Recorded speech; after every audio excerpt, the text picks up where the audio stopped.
Doctor Manoj पीपर।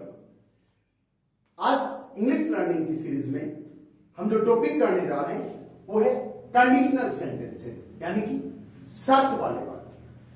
और इसमें जो पहली शर्त है जिसे आप पॉसिबल या प्रोबेबल कंडीशन कहते हैं, साधारण शर्त, सामान्य शर्त।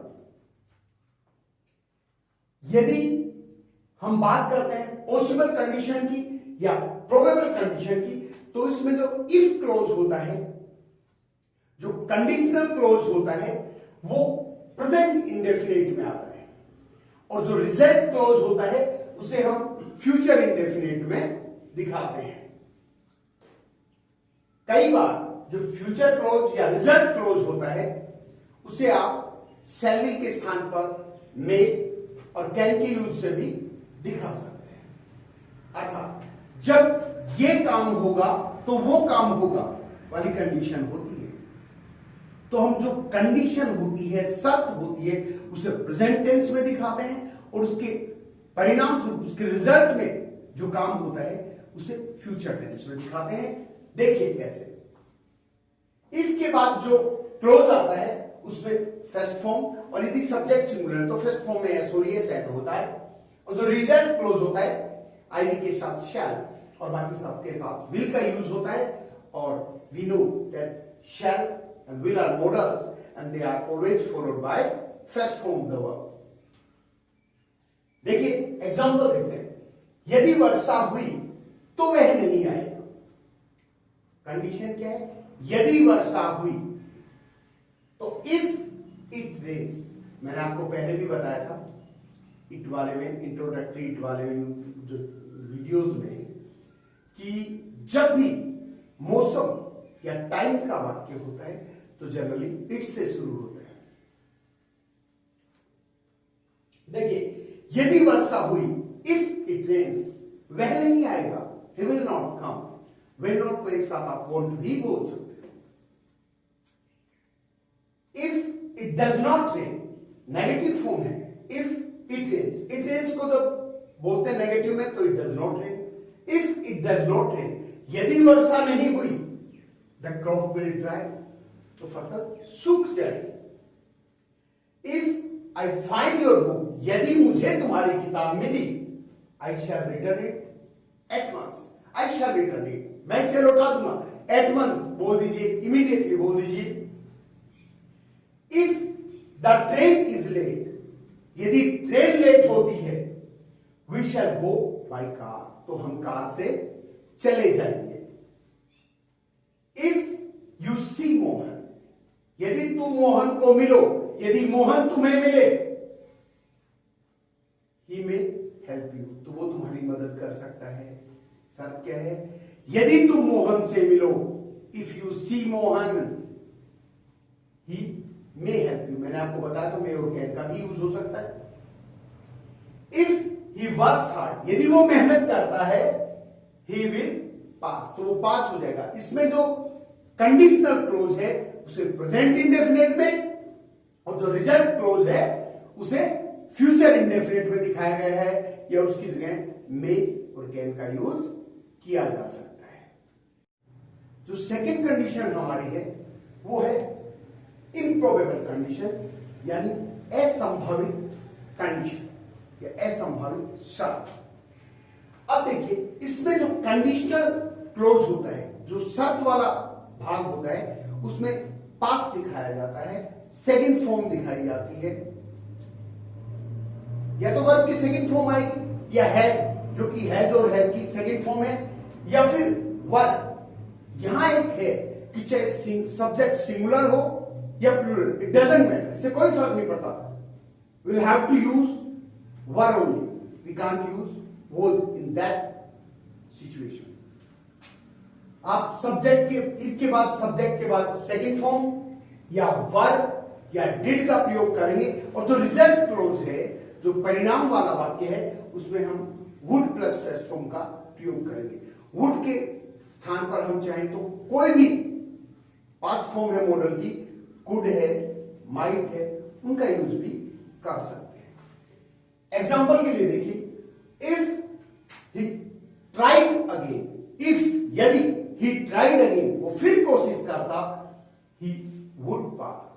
पास हो जाता, इसकी जगह ही कुड पास या ही माइट पास भी किया जा सकता है। इफ ही लेफ्ट अर्लियर, यदि वह जल्दी निकला होता, ही वुड रीच देयर, वो वहां पहुंच गया होता वहां पर इन टाइम, समय पर। यदि वो जल्दी निकला होता, जल्दी उसने चढ़ना शुरू किया होता, तो वो समय पर वहां पहुंच गया होता।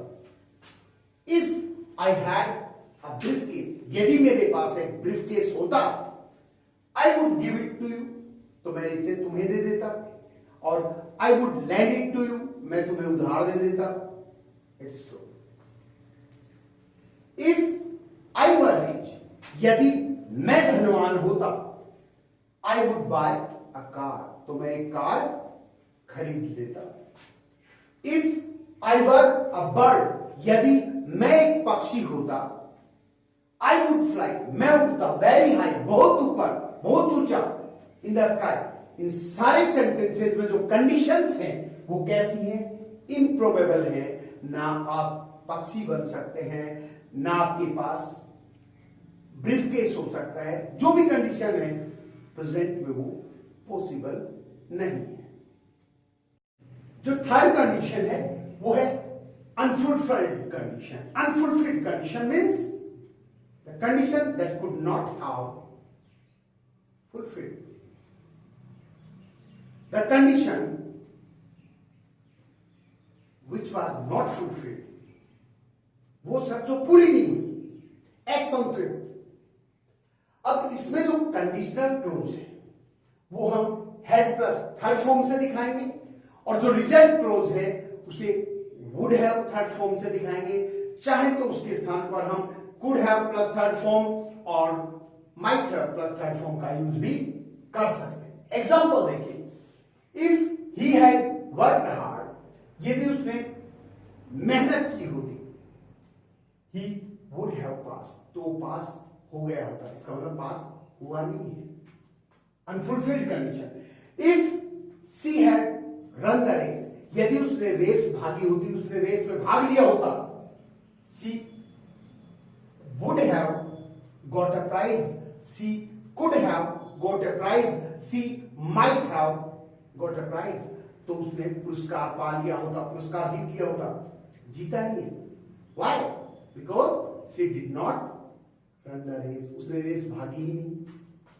इफ माया हैड मनी, यदि माया के पास पैसा होता, she would have bought a house, तो उसने एक घर खरीद लिया होता।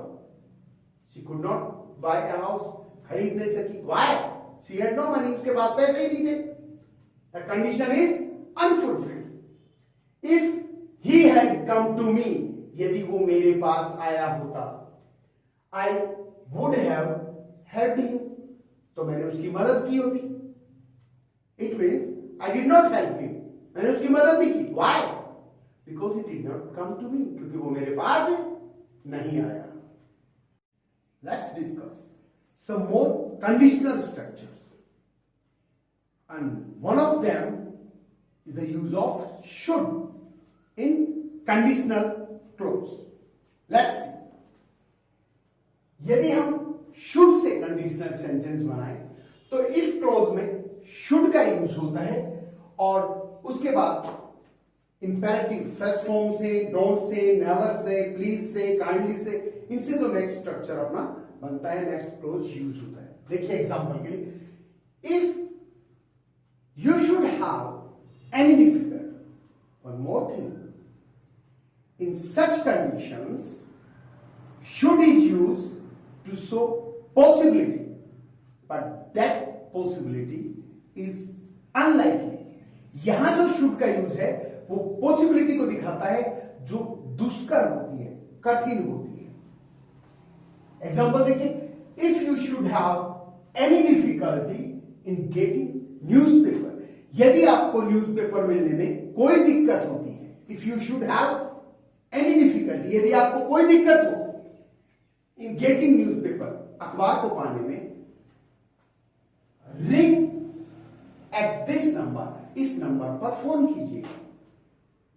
एक और एग्जांपल देख लीजिएगा, if these packets should arrive in A damaged condition, if these packet, यदि ये पैकेट आपको डैमेज्ड कंडीशन में, विकृत कंडीशन में, टूटी फूटी कंडीशन में मिलते हैं, please inform the company at once, तो कृपया कंपनी को तत्काल सूचित कीजिए। सेंटेंस को हम एक दूसरे स्ट्रक्चर के रूप में भी लिख सकते हैं, इसी रूप में, should these packets arrive in A damaged condition, यदि ये पैकेट्स डैमेज्ड कंडीशन में, टूटी फूटी अवस्था में आपको मिलते हैं, please inform the company at once.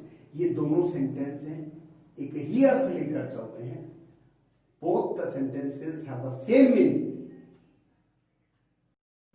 We can use until or unless in conditional sentences. So let's see the use of until or unless in conditional sentences. Until, it means जब तक नहीं. It is used for time. See the example. Until he comes back, you will wait for him. Until he comes back, जब तक वह वापस नहीं आता है, you will wait for him, तुम उसका इंतजार करोगे।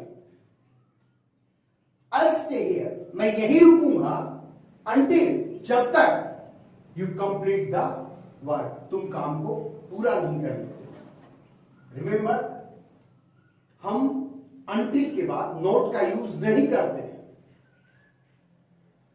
and until is used for time. और second word is unless, it means अगर नहीं। See the example, you can't pass, आप पास नहीं हो सकते unless you attend the college, जब तक आप कॉलेज अटेंड नहीं करते हैं। अगर आप कॉलेज अटेंड नहीं करते हैं तो आप पास नहीं हो सकते हैं। I can't go to America, मैं अमेरिका नहीं जा सकता unless I have a visa, यदि मेरे पास वीजा नहीं होता है। अगर मेरे पास वीजा नहीं होता है तो मैं अमेरिका नहीं जा सकता हूं। परंतु याद रखिए, हम until और unless को एक दूसरे की जगह काम में नहीं ले सकते। until की जगह unless और unless की जगह until का यूज नहीं हो सकता। क्यों? क्योंकि until समय के लिए काम आता है, जबकि unless का प्रयोग कंडीशन या शर्त को दिखाने के लिए होता है। We can use so in conditional sentences. See the example. I shall support him so long as he is here. I shall support him. मैं उसका सपोर्ट करूंगा so long, जब तक कि he is here, वो यहां पर है, यानी कि जब तक वो यहां है मैं उसका सपोर्ट करूंगा। You can stay here, तुम यहां रुक सकते हो so long, जब तक कि Ram is out of station, Ram बाहर है, राम आउट ऑफ स्टेशन है। अब देखिए सेकंड जो प्रोवाइडेड का यूज है वो भी कंडीशनल सेंटेंसेस में होता है। तो see how can we use provided in conditional sentences. Provided means शर्त है कि I shall attend the meeting, मैं मीटिंग में शामिल हो जाऊंगा। प्रोवाइडेड शर्त यह है कि यू ऑल्सो अटेंड, तुम भी शामिल होगे। We shall support you, हम तुम्हारा समर्थन करेंगे।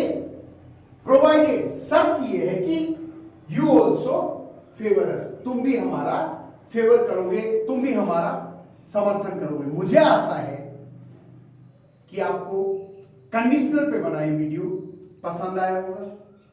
यदि पसंद आया हो तो इस वीडियो को लाइक कीजिए, अपने फ्रेंड्स के साथ शेयर कीजिए ताकि वो भी कुछ नया सीख सके। और अभी तक यदि आपने मेरे चैनल को सब्सक्राइब नहीं किया है तो गाइस सब्सक्राइब जरूर कीजिएगा।